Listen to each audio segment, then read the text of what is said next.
Bismillahirrahmanirrahim. Assalamualaikum warahmatullahi wabarakatuh. Bapak dan Ibu, di sini saya ingin menjelaskan sedikit teknis mengenai tugas analisis bahan ajar. Bapak dan Ibu diminta untuk memetakan kisi-kisi UP untuk mapel PAI dengan isi dari modul. Tujuannya adalah agar Bapak dan Ibu ketika mempelajari modul untuk persiapan nanti UP itu tidak perlu membuka modul berulang-ulang karena Bapak dan Ibu sudah tahu modul yang mana yang harus dipelajari. Jadi kemarin saya sudah memberikan satu buah file kepada Bapak dan Ibu, yaitu adalah kisi-kisi pendidikan agama Islam. Nah, ini berisi kisi-kisi soal yang akan nanti diujikan pada UP Bapak dan Ibu.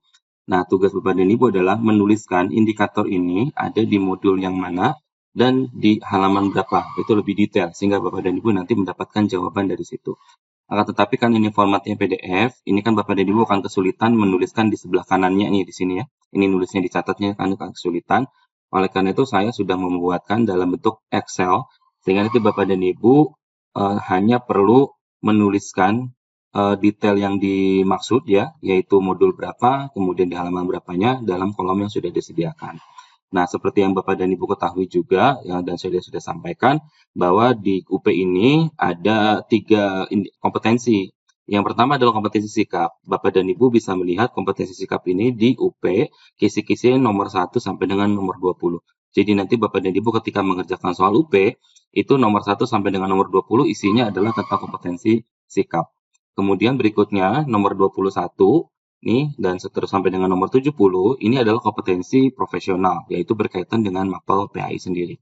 Nah, karena kita ada di modul yang pedagogik, berarti kita masuk ke kompetensi yang pedagogiknya yaitu mulai dari soal nomor 71 sampai dengan 120. Jadi tugas Bapak dan Ibu adalah membaca dulu nih kisi-kisi nomor 71 sampai dengan nomor 120.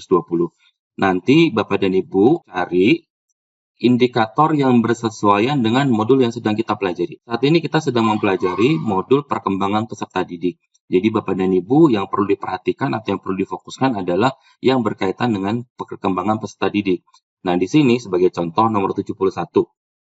Nomor 71 ini indikatornya adalah disajikan deskripsi kompetensi mahasiswa dapat menganalisis rumusan KIKD dalam kaitan dengan penyusunan IPK. Di sini modulnya bukan di modul perkembangan peserta didik. Ini nanti ada modulnya namanya modul perangkat pembelajaran. Jadi ini tidak kita fokus ya Bapak dan Ibu. Berarti kita lanjut ke kisi-kisi berikutnya. Berikut seterusnya di sini kebetulan nomor 73 itu sudah muncul di sini ada perkembangan peserta didik. Ya, jadi ini karakteristik perkembangan peserta didik berdasarkan intelektual, moral, emosional, dan sosial. Nah, karena kita di KB1 dan KB2 untuk hari ini, Bapak dan Ibu tinggal mencari yang berkaitan dengan KB1 dan KB2. Apa saja isi dari KB1 dan KB2? KB1 dan KB2 itu adalah tentang perkembangan fisik dan psikomotor, sama satu lagi perkembangan kognitif peserta didik. Jadi Bapak dan Ibu tinggal mencari yang berkaitan dengan dua hal ini, yaitu perkembangan fisik, psikomotor, dan perkembangan kognitif. Kita balik lagi ke Excelnya tadi. Di sini nomor 73 ini kira-kira masuknya ke modul yang mana nih? Oh sorry, kalau modul udah jelas ya, modulnya adalah modul perkembangan peserta didik. Jadi ini kita tuliskan di sini modul perkembangan peserta didik. Kemudian untuk detailnya di sebelah mana? Kita lihat dulu di sini. Ini masuknya perkembangan apa? Oh, ini perkembangan intelektual peserta didik. Berarti masuknya ke KB2 karena intelektual itu berarti kan berkaitan dengan kognitif.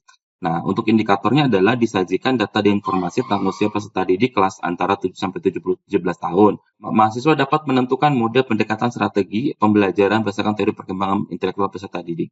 Jadi Bapak dan Ibu sekarang buka modul KB2, jadi nggak berurut Bapak dan Ibu. Sekarang kita cari topik yang membicarakan tentang pembelajaran berdasarkan perkembangan kognitif. Jadi Bapak dan Ibu dilihat untuk yang pertama misalkan ini masih tentang pengertian, gitu. Kemudian Bapak dan Ibu lihat lagi di definisi-definisi lainnya. Ini Bapak dan Ibu dibaca ya, mau nggak mau harus dibaca, dan lebih baik lagi kalau misalkan yang di print dulu, kemudian dibaca. Sehingga Bapak dan Ibu bisa tahu di sebelah mana ya teks yang dimaksud. Kita sedang mencari tentang pembelajaran berdasarkan perkembangan peserta didik. Jadi ini kita lihat nih, yang poin D ini bukan, kemudian yang poin E, nah ini mulai masuk ya implikasi perkembangan kognitif peserta didik dalam pembelajaran. Jadi Bapak dan Ibu ini kita catat ini ada di halaman 14. Nah, ini bicara tentang pembelajaran berkaitan dengan perkembangan peserta didik sampai dengan halaman berapa? Ini sampai 16 masih. Nah, sekarang lihat 17 udah bicara tentang HOTS ya. berarti kita menuliskan dari halaman 14 tadi sampai dengan 16.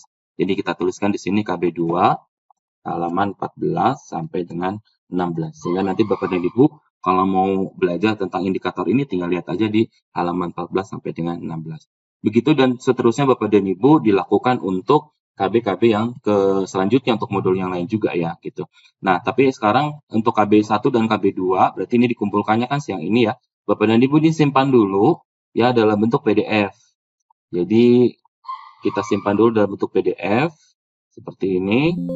Nah, setelah tersimpan dalam bentuk PDF, ini bentuknya nanti seperti ini Bapak dan Ibu, udah dapat PDF. Nanti tadi yang sudah diisi, itu adalah yang berwarna kuning ya. Nah, ini udah diisinya.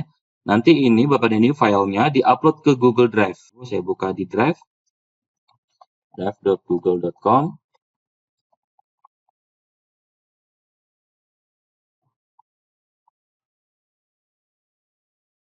Oke, ini saya upload ke sini. Sudah selesai. Ini tinggal klik kanan, kemudian Bapak dan Ibu share. Nah, di sini jangan restricted ya Bapak dan Ibu, kita pilih anyone with the link ya, atau semua ya, semua orang gitu ya. Kalau bahasa Indonesianya mungkin yang sekitar itulah, pilihannya ada dua, ada restricted sama anyone. Kita pakai anyone, kemudian Bapak dan Ibu copy linknya. Nah ini kalau misalkan Bapak dan Ibu nggak bisa ngupload file PDF, jadi kita copy dulu linknya, baru dipaste ke LMS ya gitu. Kalau misalkan bisa diupload ya syukur-syukur bisa diupload, berarti langsung diupload aja file PDF-nya, nggak perlu diupload ke Google Drive gitu ya. Jadi nanti Bapak dan Ibu berarti untuk modul ini Bapak dan Ibu mengupload 2 kali. Apa yang terjadi dengan modul yang ketiga dan keempat? Yang ini biarin Bapak dan Ibu, jangan dihapus. Di modul ketiga dan keempat itu tentang generasi Z dan perkembangan kalau nggak salah itu adalah spiritual gitu. Nanti Bapak dan Ibu perhatikan, lihat lagi aja di sini yang berkaitan dengan perkembangan spiritual di sini ya. Ini kan KB-nya adalah KB 3 di sini nih, masih modul yang sama. Perkembangan moral juga KB 3 gitu.